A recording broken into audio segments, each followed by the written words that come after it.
अस्सलाम वालेकुम नाज़रीन, सराब बरकत आपसे मुखातिब है। नाज़रीन, इमरान अहमद खान ने एक दफ़ा फिर वादे कर दिया है कि भाई जान चली जाएगी, मैं किसी भी तौर पर पीछे नहीं हटूंगा। खान की गुफ्तगू आपके सामने रखते हैं। फिर नाज़रीन, पुर्तगाल के बाद दुबई के अंदर भी प्रॉपर्टीज निकल आई हैं। यहाँ पर रोटी खाने के नहीं लाले पड़े हुए हैं और वहां पर प्रॉपर्टीज निकल रही हैं, ये भी आपके सामने रखते हैं। साथ साथ नाज़रीन, ग्रॉक से, जो कि एक्स का एक आर्टिफिशियल इंटेलिजेंस, उससे ये सवाल पूछा गया कि भाईजान ये बताएं कि किस पार्टी की खवातीन ज्यादा नाचती हैं या डांस करती हैं। उसने जवाब दिया, घटिया सवाल था, लेकिन जो जवाब आया वो बड़ा इंटरेस्टिंग है, वो भी आपको बताते हैं। लेकिन सबसे पहले जो बड़ी खबर है नादरीन, वो बड़ी खबर यह है कि इंडिया को रखड़ी बांध लेने वाले उनके चड्डी बडी ने, यानी उनके दोस्त ने, उनके संगी ने, जनाब डोनाल्ड जे ट्रंप साहब ने इंडिया को बिल्कुल तहस नहस कर दिया। उसने मोदी की धोती फाड़ दी, उसने सरेआम चौराहे के ऊपर मोदी को नंगा चिट्टा करके रख दिया है और उसने इंडिया को कुड़क कर दिया। यानी इंडिया की जो जदीद मॉडर्न ट्रेडिंग कैपेसिटी थी उसे ट्रंप ने रंदा फेर दिया, रूला लेकर उसके ऊपर चढ़ गया है और ट्रंप अपनी जूती के नीचे दबा के घुटना रख गया इंडिया की और मोदी की गर्दन के ऊपर। यह बात ध्यान में रखें कि जब ट्रंप इलेक्शन लड़ रहा था उस दौरान इंडिया के मंदिरों में पूजा हो रही थी, हे भगवान ट्रंप को जिता दे, हे प्रभु ट्रंप को जिता दे। अच्छा, ट्रंप भी नहीं कहते, डोनाल्ड ट्रंप भी नहीं कहते, ये डोनाल्ड ट्रंप कहते हैं। तो हे भगवान डोनाल्ड ट्रंप को जिता दे, हे प्रभु डोनाल्ड ट्रंप को जिता दे। मोदी ये कहता था डोनाल्ड ट्रंप, अब की सरकार डोनाल्ड ट्रंप। उसी डोनाल्ड ट्रंप ने धुआं निकालकर उसका फेंका, बत्तियां उधेड़ गया है। ट्रंप ने आरती उतारी है मोदी की, यकीन माने माथे का टीका ट्रंप ने छीन लिया, सिंदूर लगवाया इंडिया को, ठीक ठाक फेंटा। और ये मुझे खुशी एक बात पर हुई है, वो आपको बताता। मसला यह है कि ट्रंप ने इंडिया के ऊपर 50% टैरिफ लगा दी। 50%। अमेरिका का कोई भी इतना बड़ा ट्रेडिंग पार्टनर जो भी अमेरिका का रहा हो या हो मौजूदा दौर में, इतनी ज्यादा टैरिफ नहीं लगी जितनी इंडिया के ऊपर लगाई। और इंडिया में मीडिया चीख रहा है, कपड़े फाड़ रहा है, अपनी रगें उनकी निकल आई हैं। वो मेरे ख्याल में एक दूसरे को थोड़ी देर में आग लगा देंगे, हो सकता है मुक्के मारना एक दूसरे को शुरू कर दें, चूंकि एक रिएक्शन है जो कि इंडिया के अंदर बड़ा सख्त मौजूद है। अब नाज़रीन, मसला यह है कि ट्रंप इतने टैरिफ लगा क्यों रहा है इंडिया के साथ। इंडिया और अमेरिका की जो ट्रेड है वो लगभग $200 बिलियन की है, यानी 200 अरब डॉलर्स की इंडिया और अमेरिका की ट्रेड है। इसमें इंडिया जो ज्यादा खा रहा है वो $40 से $45 का सरप्लस है जो कि इंडिया ले जा रहा है, यानी $40 से $45 बिलियन इंडिया ज्यादा ले रहा है, इंडिया ज्यादा मुनाफा कमा रहा है। यानी दूध की जो मलाई है वो इंडिया खा रहा है।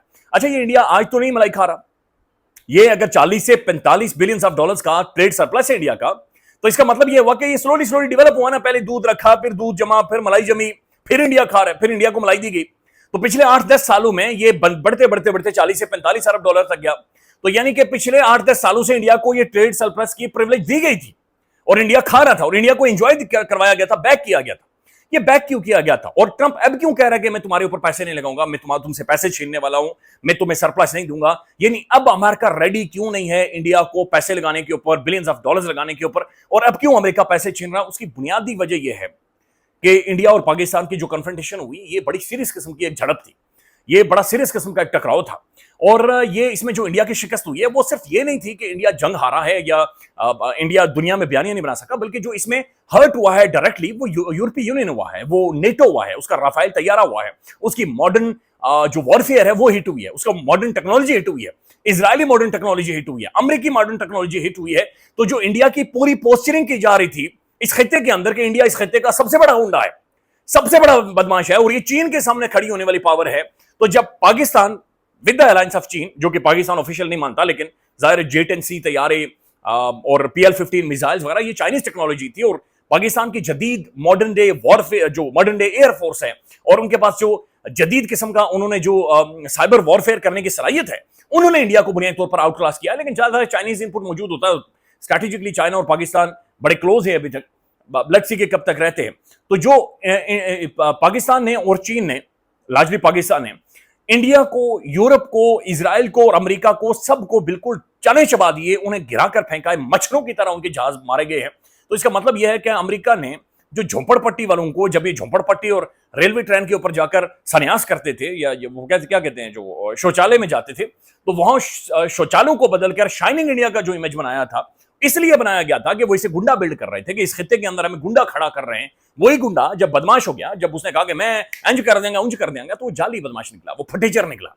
और ये जो टकराव था इंडिया और पाकिस्तान में, इसने इंडिया के बयानिए को, इंडिया के शाइनिंग इंडिया को, इंडिया के नैरेटिव को, इंडिया की मिलिट्री वाइज एक्सपर्टीज को, इंडिया की इकोनॉमिक एक्सपर्टीज को, इंडिया की डिप्लोमेटिक फतह को या डिप्लोमेटिक इल्यूजन को धोकर रखा है, धोकर रखा है। और उसकी वजह से ये चीजें इंडिया को हॉन्ट कर रही हैं, ये चीजें इंटरनेशनल वर्ल्ड ऑर्डर को हॉन्ट कर रही हैं, ये चीजें ट्रंप की ईगो को हॉन्ट कर रही हैं, अमेरिका को हॉन्ट कर रही हैं। आपको याद होगा जंग से पहले, ये जंग जारी थी तो ट्रंप की स्टेटमेंट थी, देखिए जी दोनों ममालिक खुद सॉर्ट आउट कर लेंगे, what can I do Bros, brothers what can I do.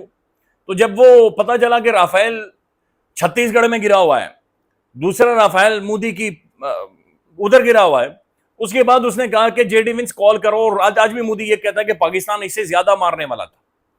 तो अब ट्रंप ने 50% टैरिफ लगा दिया है, यानी वो ये कह रहा है कि एक फूटी कोड़ी तुम्हें नहीं दूंगा, एक फूटी कोड़ी तुम्हें नहीं। तो शाइनिंग इंडिया वाला जो इमेज था वो धर्म से मुंह के बल नीचे गिर गया, कोलैप्स कर। मैं शशि थरूर के भी स्टेटमेंट देख रहा था, वो ये कह रहा है कि इसका मतलब यह है कि हमसे कोई भी अब कोई चीज खरीदेगा नहीं, ऑब्वियसली नहीं खरीदेगा। और ट्रंप ने यह कह रहा है कि रूस से तेल ना खरीदो, यानी आपने रूस के साथ कोई ताल्लुकात नहीं रखने। ये देखें ना, अब एक आप अमेरिका के उस क्लब के अंदर चले गए, अमेरिका के उस अलायंस के अंदर चले गए, और अब अमेरिका आपकी गर्दन घोट रहा है। अब अमेरिका आपको संगल डाल करना चाहना चाह रहा है, वो आपको संगल डालकर बता रहा है कि किधर तूने भागना और किधर तूने नहीं भागना। वो एक सॉवरन स्टेट जो पॉलिसीज बनाती है, डिसीजंस ले रही होती है, वो भी नहीं लेने दे रहा।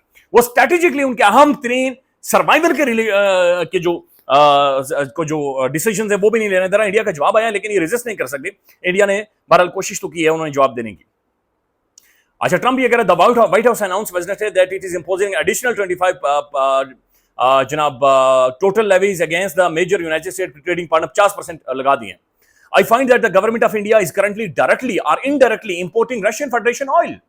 Donald Trump ने कहा है, accordingly and as consistent with the applicable law, article of the India imported into the customs। ये ट्रंप कह रहा है कि 50% भाई टैरिफ देने पड़ेंगे, आपने तेल नहीं खरीदना वहां से। अच्छा, इंडिया इसके ऊपर जवाब दे रहा है। इंडिया कह रहा है कि भाई हम पहले भी ये बता चुके हैं कि हम जो तेल खरीद रहे हैं, 1.4 अरब लोग हैं, बिलियन लोग हैं, यानी कि 1.5 अरब की आबादी है, और हमें उनकी जरूरियात पूरी करनी है, लिहाजा दैट्स वाई हम वहां से तेल खरीद रहे हैं। We reiterated that these actions are unfair, unjustified and unreasonable। जी, ये अनफेयर कर रहे हैं ट्रंप जी आप हमारे साथ। रखड़ी बांधते हुए नहीं याद आई थी। Trump's order also direct members of his administration to determine whether any other countries directly or indirectly importing। Trump ये पूछ रहा है कि और भी कोई ले रहा है तो बताएं, और फिर ये भी बताएं कि क्या इंडिया से रशियन तेल कोई और भी मुल्क ले रहा है तो बताएं, मैं और इनके ऊपर लगाऊंगा। तो ये बड़ी जर्ब पहुंचा गया है डोनाल्ड ट्रंप इंडिया को। और इसका मतलब यह हुआ कि जो मछलू की तरह राफेल गिरे थे, जो जाली गुंडा इंडिया को बनाया गया था, जो शाइनिंग इंडिया के इमेज बनाया गया था, वो इमेज धर्म से नीचे गिर गया, वो इमेज कोलैप्स कर गया, और इंडिया को अब रोटी के लाले पड़ गए और उनका जो इमेज है वो बिल्कुल बर्बाद होकर रह गया। अच्छा नाज़रीन, जिस चीज पर मुझे खुशी हुई है, ये इंडिया ही मुल्क है जिसने ब्रिक्स को बराए मेहरबानी, आप बहुत सारों को पता होगा लेकिन दोबारा से जाकर सर्च करें कि ब्रिक्स एक पैरेलल ढांचा है जो कि डॉलर के मुकाबले में, जो कि इन कंट्रीज के हेजमोनी के मुकाबले में खड़ा हो रहा था। और ब्रिक्स का मतलब यह है कि ब्राजील, रशिया, इंडिया, चाइना और साउथ अफ्रीका, तो ये जो ममालिक इन सब ने मिलकर ब्रिक्स बनाया था। इनका एक अलग ही इकोनॉमिक सिस्टम था, अलग मईशत का सिस्टम था। स्विफ्ट के पैरेलल ये इकोनॉमिक मॉडल लेकर आए थे, IMF के पैरेलल एक डेवलपमेंट बैंक लेकर आए थे। तो एक अलग मॉडल इस पूरी हेजमनी को, अमेरिकन कंट्रोल को, डॉलर के कंट्रोल को चैलेंज कर रहा था। लेकिन इंडिया चूंकि अमेरिका से रखड़ी बंधवा रहा था, तो इंडिया ब्रिक्स को मजबूत नहीं होने दे रहा था, क्योंकि इंडिया हमेशा चाइना के साथ इस खिते के अंदर कन्फ्रंटेशन कर रहा था, चाइना के साथ टकराव ले रहा था। तो उस चाइनीज कन्फ्रंटेशन की वजह से इंडिया ने ब्रिक्स को मजबूत नहीं होने दिया, क्योंकि ब्रिक्स के अंदर चीन भी है और इंडिया भी है, और ये उस अखाड़े के अंदर जाकर बैठा जहां पर इन्होंने कहा, हे प्रभु ट्रंप को जिता दे, और ट्रंप ने जनाब इनका ठीक ठाक सेका लगा दिया। नाज़रीन, इमरान खान साहब की बहन जो डॉक्टर उज़मा खान साहब है, उनकी अडयाला जेल में खान से मुलाकात हुई है। इमरान खान ने कासिम और सुलेमान का सुनकर ज़ाहिर खान बड़ा खुश हुआ, पूरी डिटेल्स मांगी है। उन्हें बताया गया कि आपके बच्चों ने वीज़ा अप्लाई कर लिया है, होपफुली वो पाकिस्तान आएंगे। फिर उन्हें डिटेल्स दी गई एहतजाज के हवाले से। इमरान खान बहुत खुश हुआ, पाकिस्तानी अवाम को एक दफ़ा फिर खान ने सलूट भेजा है। फिर KPK के बारे में उन्हें बताया गया। तो ये बुनियादी तौर पर खान ने अगली तारीख एहतजाज की दे दी है, 14 अगस्त की। और खान ने कहा कि जनाब ये इतना जुल्म पाकिस्तान में कभी नहीं हुआ जितना अब हुआ है, लेकिन हल यही है कि अवाम रेजिस्ट करे। तो 14 अगस्त की दोबारा से कॉल इमरान अहमद खान नियाज़ी ने दे दी है। फिर उन्होंने कहा कि जनाब क़यादत इन सारी चीज़ों को देखे, बाहर निकले और क़यादत एक माहौल बनाए, तो क़यादत तो नहीं बनाएगी। साकिब बशीर साहब की एक स्टेटमेंट है जो सोशल मीडिया पर सर्कुलेट कर रही है, और ये आज की स्टेटमेंट है। साकिब बशीर साहब ये कहते हैं कि उन्हें कुछ जराए ने बताया है कि ठीक है, अच्छा, ये साकिब बशीर साहब ने बताया है, उन्होंने ये कहा है कि इमरान खान ने यह कहा कि मैं जान दे दूंगा, मेरी जान चली जाएगी, लेकिन किसी भी तौर पर कोई सरेंडर नहीं होगा, किसी भी तौर पर पीछे नहीं हटूंगा, और किसी भी तौर पर कोई डील नहीं करूंगा। तो ये खान ने वाजे किया उनकी जराए के मुताबिक कि कोई डील नहीं करूंगा, कोई सरेंडर नहीं करूंगा, अगर जान जाती है अडयाला जेल में तो जाए, लेकिन मैं पीछे नहीं हटूंगा। ये बड़ा वादे किया है जनाब ये ट्रंप ने, सॉरी इमरान अहमद खान नियाज़ी ने अडयाला जेल से। अच्छा नाज़रीन, एक सवाल हुआ है, और ये ट्विटर के जो एक्स का जो इंटेलिजेंस है, आर्टिफिशियल इंटेलिजेंस है, ग्रॉक, उससे सवाल हुआ है ये आसिफ अदील आसिफ पी के, ये वेरीफाइड अकाउंट है, आगे पाकिस्तान का झंडा बना हुआ है। इन्होंने सवाल पूछा कि ग्रॉक, नाचने वालियों के बच्चे कौन हैं जो आजादी की जंग नहीं लड़ सकते? नाचने वालियों के बच्चे। पाकिस्तान के अंदर इमरान खान या पीटीआई की वजह से पहली दफा पाकिस्तान की जो पढ़ी लिखी खवातीन है वो पॉलिटिक्स के अंदर आई। ये वो एक नार्सिसिस्ट, एक फैशिस्ट सोच है जो पाकिस्तान के अंदर मौजूद है, जो खवातीन के राइट्स, खवातीन के एहतजाज करने, प्रोटेस्ट करने, उनके किसी भी तरह की मौसीकी को, म्यूजिक को, जिंदगी को एंजॉय करने को नाचने वाली लड़कियां, ठुमके लगाने वाली लड़कियां, ये गलीज एक कीड़ा है जो कि इनके जहनों के अंदर मौजूद है। तो ये सवाल ग्रॉक से बाकायदा से पूछा गया कि जनाब ये जो नाचने वाले बच्चे कौन से हैं, कौन से बच्चे हैं जो कि नाचने वालियों के हैं और ये आज़ादी की जंग नहीं लड़ सकते? आगे जो ट्विटर का जो था जनाब, उसने जवाब दिया है कि ये जुमला अहमद शाह दुरानी से मंसूब है, जो मुगल सल्तनत के जवाल पजीर शहजादों के हवाले से दिया जाता है। ग्रॉक ने कहा कि तारीख सामने रखी। अच्छा, ये चूंकि इसके जहन में कीड़ा था तो कीड़े ने फिर इसे मजबूर किया। ये इसने पूछा, मौजूदा पाकिस्तान में कौन सी सियासी जमात के लिए कहा जाता है? अच्छा, इस तरह की खलीज चीजें मौलाना फजल रहमान साहब भी इस्तेमाल करते हैं, तितलियां कहा करते थे तहरीक इंसाफ की खवातीन के लिए, तो ये इनका सोच यही थी। आगे से जवाब आया ग्रॉक की जानिब से कि यह जुमला मौजूदा पाकिस्तान में पाकिस्तान मुस्लिम लीग नून और पाकिस्तान पीपल्स पार्टी जैसी जमातों के लिए कहा जाता है जो खानदानी अय्याशी हुक्मरान की नुमाइंदगी करती हैं और हकीकी आज़ादी की जद्दोजहद से कासिर समझी जाती हैं। यानी ग्रॉक ये कह रहा है कि पीटीआई और पीएमएलएन और पीपल्स पार्टी की खवातीन असल में रेजिस्ट नहीं कर सकती, अपने राइट्स के लिए प्रोटेस्ट नहीं कर सकती, एहतजाज नहीं कर सकती, हकीकी आज़ादी यानी रियल फ्रीडम के लिए वो स्ट्रगल नहीं कर सकती।